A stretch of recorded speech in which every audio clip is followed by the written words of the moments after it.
মৎকৃতে তক্ত কর্মণি। আর শুধু তাই না, তক্ত স্বজন বান্ধবা, আমার সেবা করতে গিয়ে সব আত্মীয় স্বজনকে ত্যাগ করবে, আত্মীয় স্বজনকে ত্যাগ করবে। আত্মীয় স্বজনকে ত্যাগ করবেন কি আত্মীয় স্বজন বাতিল হয়ে যাবে, এটা আমাদের সকলের অনুভব আছে। যখনই হরে কৃষ্ণ করতে শুরু করেছি, যখনই বাড়িতে নিরামিষ খেতে শুরু করেছি, যখনই বাড়িতে চা বন্ধ করেছি, তখন থেকে আত্মীয় স্বজন ভেবে নিয়েছে এরা একটা আজব প্রাণী। হ্যাঁ, বাড়িতে গেলে এক কাপ চাও দেয় নাকি? এর চায়ে কি দোষ আছে? চা কি আমিষ নাকি? হ্যাঁ, কি আজব লোক, চাও খায় না এরা। অনেক লোক প্রশ্ন, চা খান না কেন? আমি তো লোককে বলি যে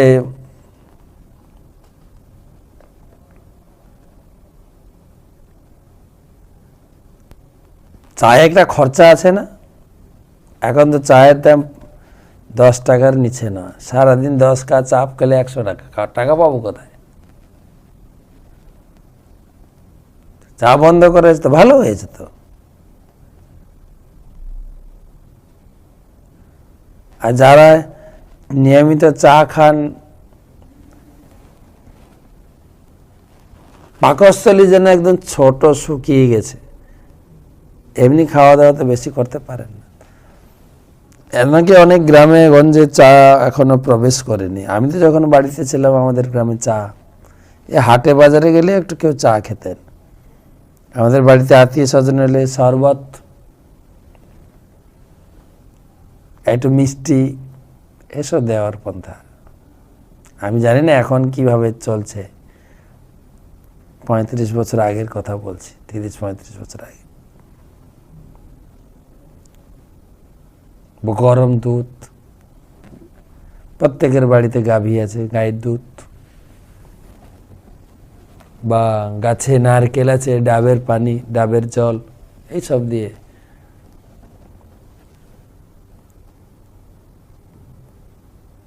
চা।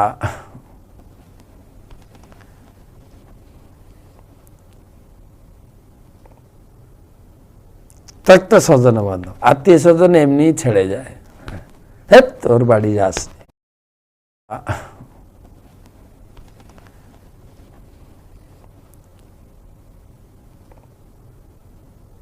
ত্যক্ত স্বজন বান্ধব, আত্মীয় স্বজন এমনি ছেড়ে যায়, হ্যাঁ তোর বাড়ি যাস। কোনো অনুষ্ঠান হলে যখন যখন কথা আসে, আরে ওদেরকে ডাকবে না, আর ওদেরকে ডেকে লাভ নেই, সে এটা খাবে না, ওটা খাবে না, এটা ছুঁবে না, কত বিরিখিচড়ি ওদের, সূচি বায়ুগ্রস্ত রোগ ওদের। কেউ খাতিরে ডাকে, খাতিরে ডাকে, কেউ যায় কেউ যায় না। আমি তো বলি হ্যাঁ যাবেন, সামাজিকতা রক্ষা করতে, কিন্তু খাওয়া দাওয়া তো কোনো, খাওয়া দাওয়াটা যে যার ব্যক্তিগত ব্যাপার, আমি অনুষ্ঠানে কেন যাব না?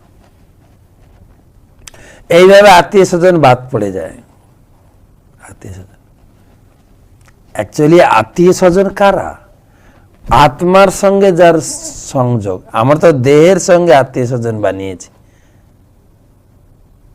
আমার দেহটা ওই বাড়ির সঙ্গে যুক্ত। যেরকম আমি মায়ের ছেলে, আমার মা হচ্ছে আমার মামা বাড়ির সঙ্গে যুক্ত, তাহলে মামা হচ্ছে আমার আত্মীয়, যেহেতু আমার শরীরটা। কিন্তু আত্মীয় বলতে আত্মা, পরমাত্মার অংশ, পরমাত্মার অংশ হিসাবে আমি পরমাত্মার আত্মীয়, এবং পরমাত্মার সঙ্গে যারা যুক্ত তারা সবাই আত্মীয়।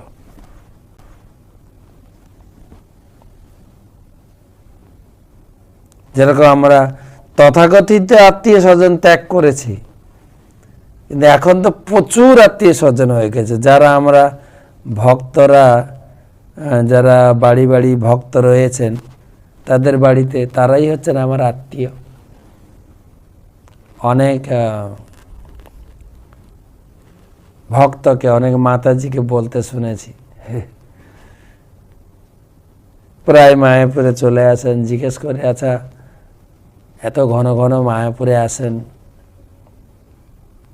আত্মীয় স্বজন পাড়া পড়শি লোকরা আপনাদের কিছু মনে করে না? বলছে মনে তো করে। কি বলে না, একটা ছুটি পাস, ছুটিস মায়াপুরে, কেন কি আছে কি?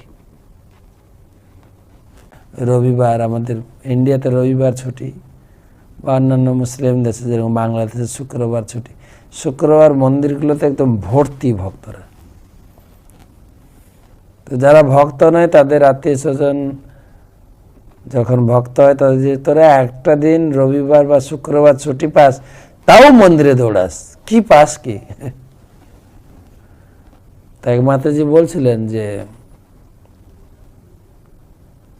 এখন আর কোথাও যেতে ইচ্ছা করে না, ছুটি পেলে না মায়াপুর যেতে মনে হয়। মায়াপুরটা যেন মনে হয় বাপের বাড়ি। নিজের বাপের বাড়ি যেতেও এখন কিন্তু বোধে, কেন বাপের বাড়ি লোক ভক্ত না, সে একটা কিরকম পরিবেশ। আমরা গেলে তারাও বিরক্ত হয়, আর তাদের কাছে আমাদের একটু বিরক্তি লাগে, অট লাগে।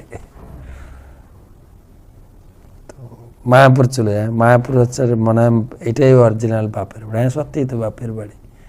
আমাদের পিতা হচ্ছেন গুরুদেব,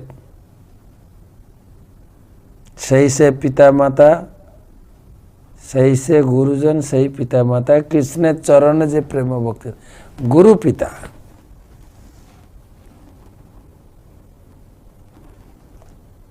তিনি পিতা, তারই আমরা সন্তান। তাহলে পিতার বাড়ি ঠিক আছে, তো বাপের বাড়ি।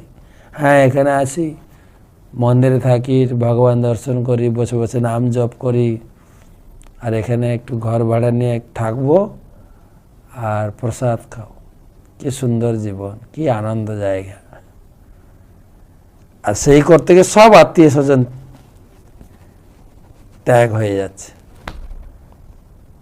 আর নতুন এই হচ্ছে অরিজিনাল আত্মীয় স্বজনের সঙ্গে যুক্ত হচ্ছে।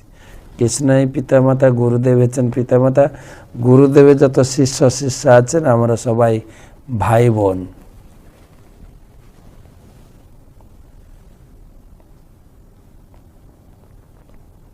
তো মত কৃতে তক্ত কর্মাণি তক্ত স্বজন বান্ধবা। তার প্রকৃত আত্মীয় স্বজন হচ্ছে ভক্তরা। তথাকথিত আত্মীয় স্বজনে মন ভোলানো সবাইকে বাদ দেন তিনি।